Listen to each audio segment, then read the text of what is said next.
다음에는 그 윤석열 전 대통령 이야기를 해보겠습니다.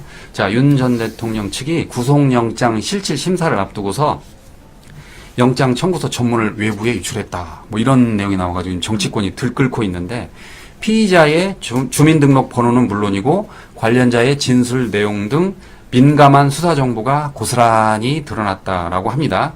그러자 민주당은 이건 해프닝이 아니다. 이건 고의다. 명백한 수사 방해이다라고 지금 반발하고 있는데 이게 현실적으로 가능합니까? 아니 이게 그러니까 결국에는 이 구속영장 청구에 대해서 변호인이 등사를 해가지고 네, 복사하는 네. 과정이잖아요. 그거를 그렇게 통째로 유치한다는 거는 그러면 윤석열 지금 전 대통령의 주민등록번호도 다 퍼진 거 아닙니까? 그렇죠. 예. 개인정보 다 노출된 건데 예, 예. 변호인이 누구를 위한 변호인인지 모르겠어요. 사실은 예, 예, 예. 각자 정치를 위한 사실 계몽령에 따라가는 변호인인지 어쩐지 모르겠는데 결국에는 이런 부분에 있어서 특정인들의 진술 유출이 사실은 피의자뿐만 아니라 관련 참고인들 그리고 그 당시에 있었던 사건 관계자들에 대한 진술들이 있는 그대로 가감없이 기록이 되어 있을 텐데 이게 그대로 유출이 됐을 때는 반대로 압박으로 들어올 수도 있고 아니면 다음 뭔가 진술을 하거나 소환이 됐을 때는 오히려 그런 유출의 우려가 있기 때문에 아주 위축될 수밖에 없는 우려가 있다. 그런 면에서 민주당도 지금 반발하고 있는 거예요. 의도적인 거죠, 일종의. 예. 그런데 의도적인데 이게 네. 정말 그러면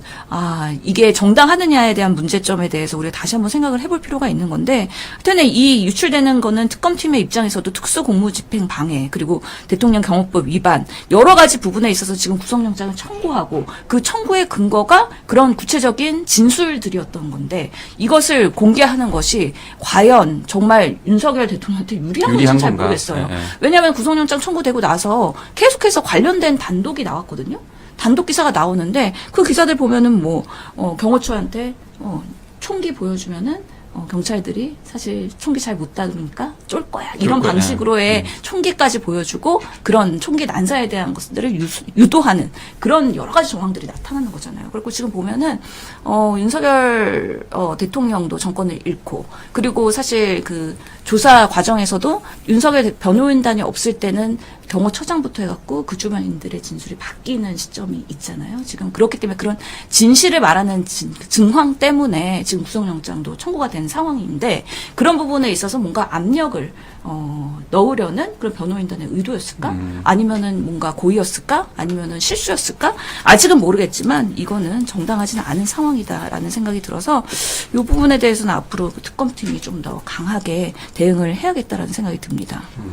그러니까 그 SBS 8시 뉴스 단독 보도를 보면 이런 게 나왔었어요. 그 김상훈 그 경호처장이죠. 경호차장이 윤석열 대통령 대변인이 그 빠진 뒤에 그 기존과 달리 술술술 풀더라는 거예요. 그러니까 예. 이제 어쨌든 관련된 그 윤석열 전 대통령 부하들 입장에서는 부담이 되는 거예요. 윤석열 대통령 때문에.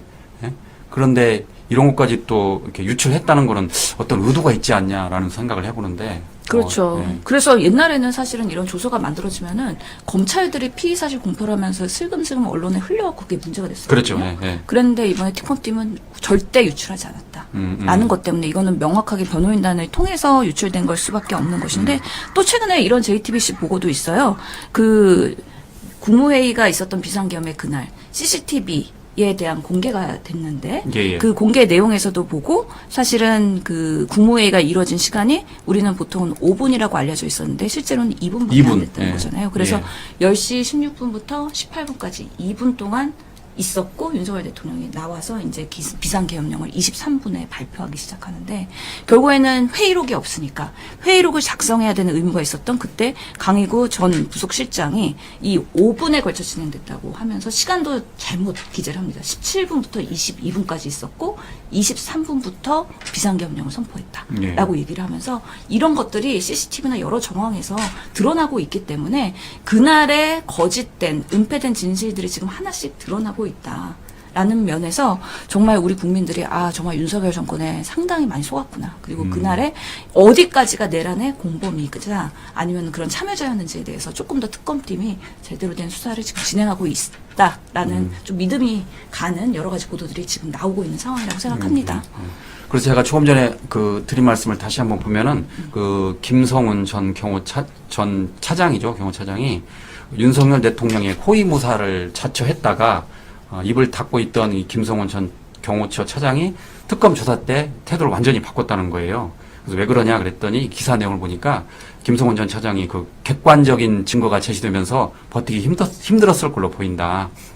비화폰 내역에서 윤석열 대통령과 주고받은 통화 사실이 드러났고 특검팀이 통화 시간대별로 따져 묻자 김성훈 전 차장이 술술 불었다. 뭐 그런 내용인데 어쨌든 이것도 다 특검 조사 때 다 드러날 거 보니까 한번 저희가 지켜봐야 될 것 같습니다.